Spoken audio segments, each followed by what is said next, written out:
So I just had a trip to Mexico City. I had a great time, and I thought I'd share about what were the big things happening, what I noticed about the country.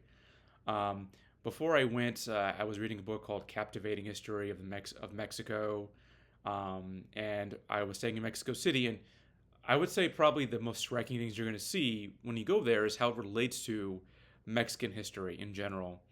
And I would say the history as well as the society, cultural things. So the big things that I want to bring up first of all is the fact that Mexico City, the impression I had before I went was it would be unsafe, dangerous, it'd be crime ridden, drug cartels everywhere, you get robbed.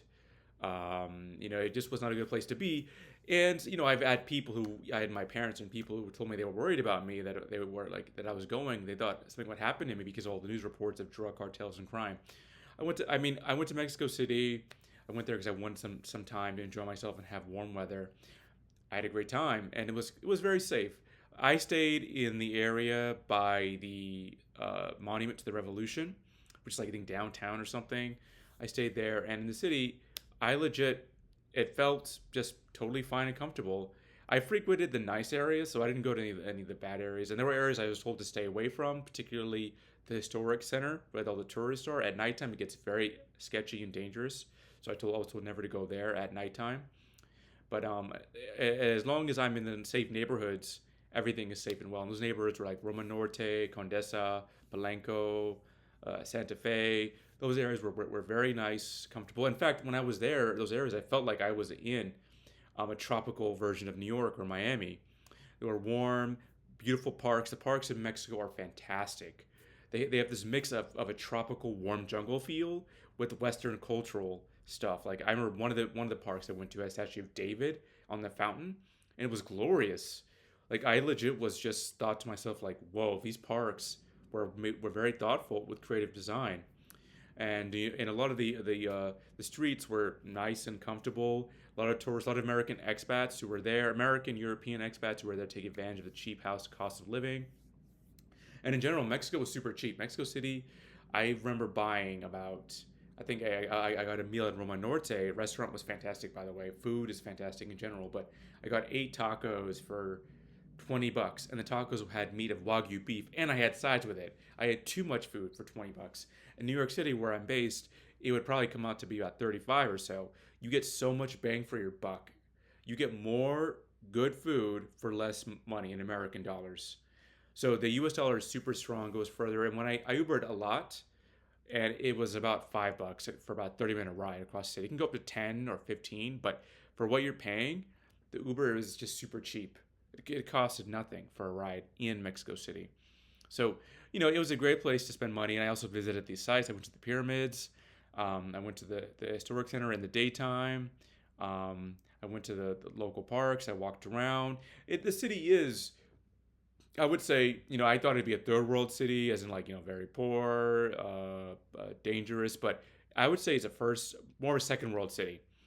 Because if you talk to locals, they will tell you about the city that, in general, there's an issue with corruption and there is crime to the point where it holds back Mexico City. And the corruption can be in the form of cops who stop you randomly, and they ask for a bribe. So that's a big problem. But I will say that you see a big police presence in the daytime, especially around Mexico City, especially in the nice areas and in the big tourist areas. You see a lot of police in the daytime.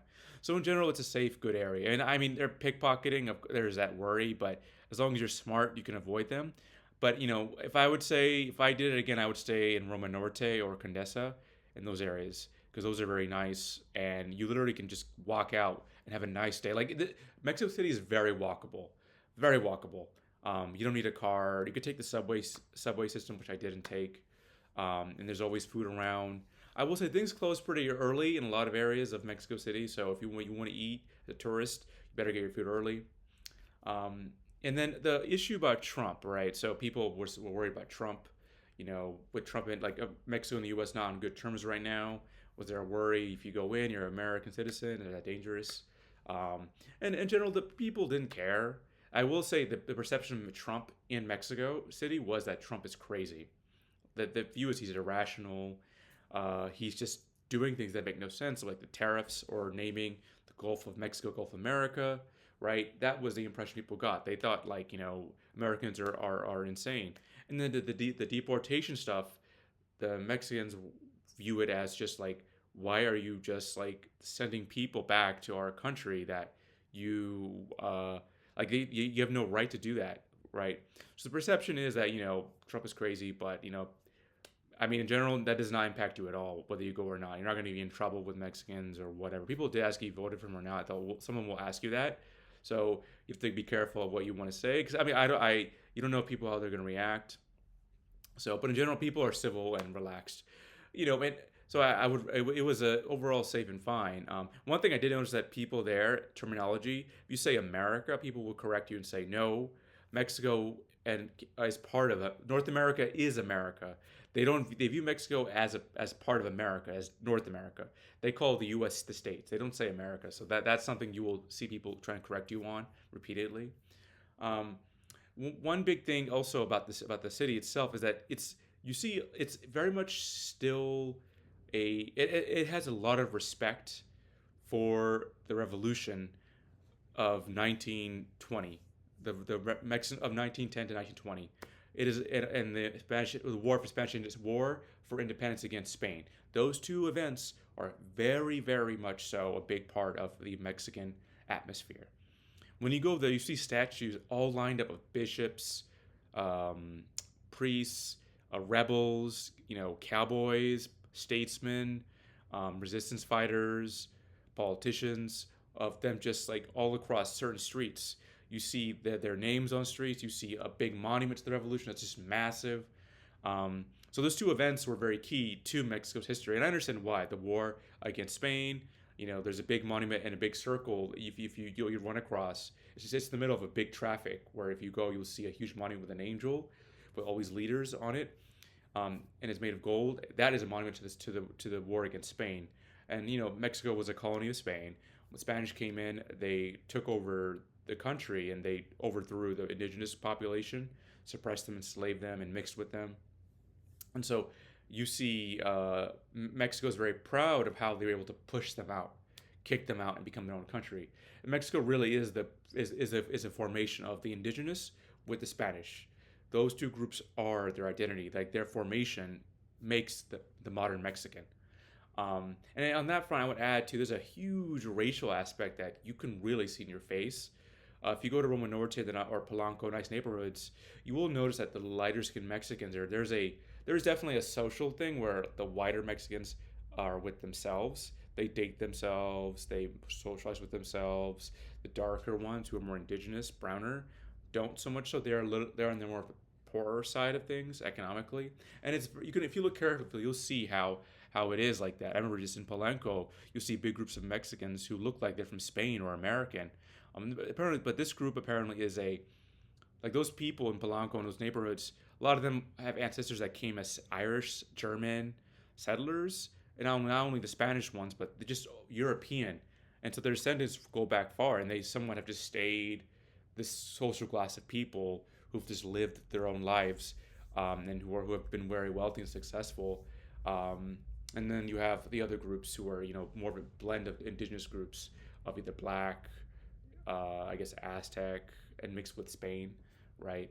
So that's something that will become apparent if you hang around Mexico City a lot, and so that's all about their history. But also another aspect is the revolution that occurred between 1910 1920 was essentially a civil war in Mexico after a dictator who essentially was forced to resign, replaced with a president who also got overthrown.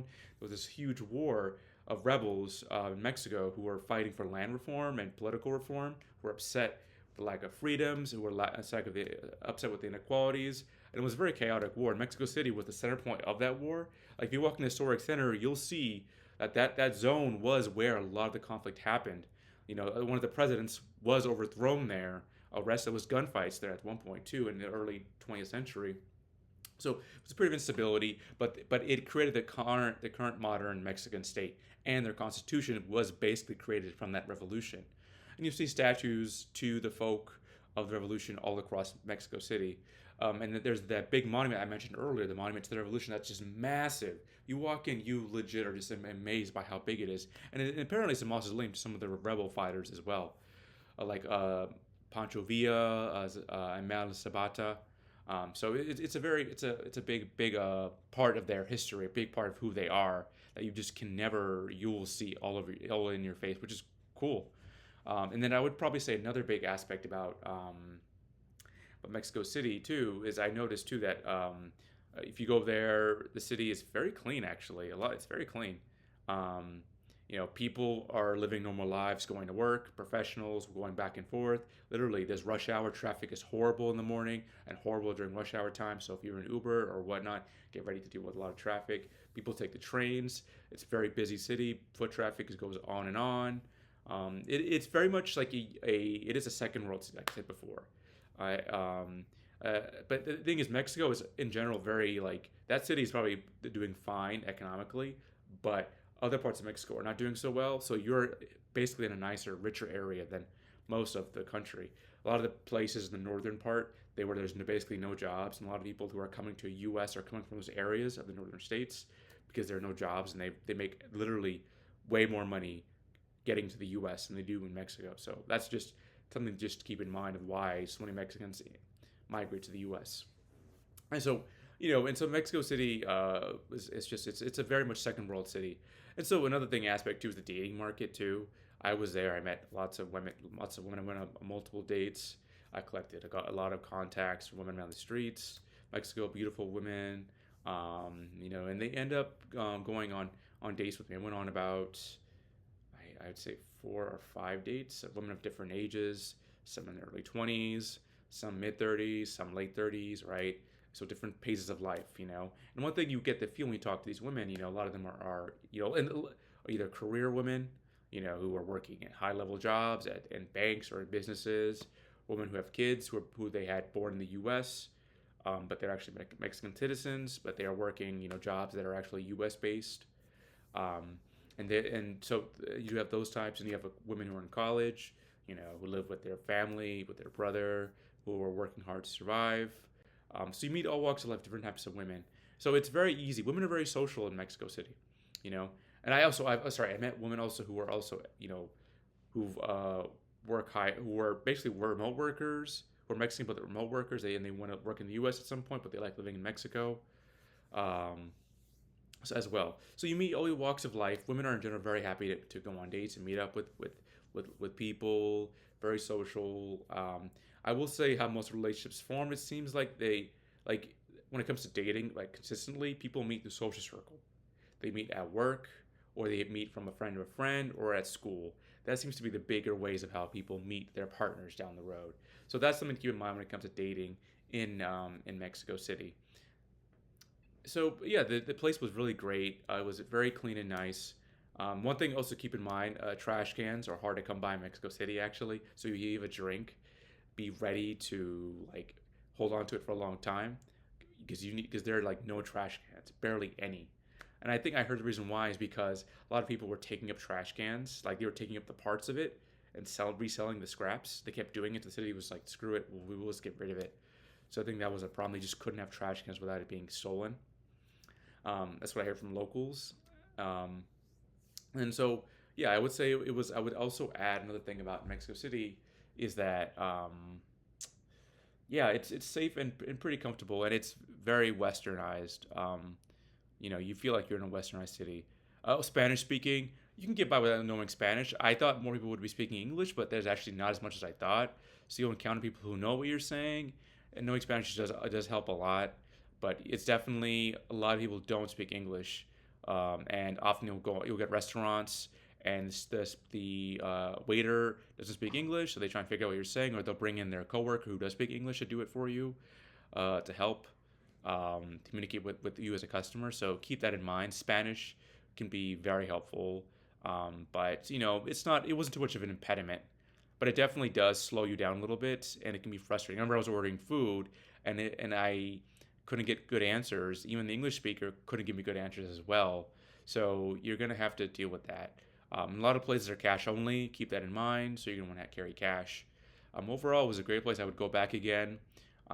and visit more of Mexico uh, as well.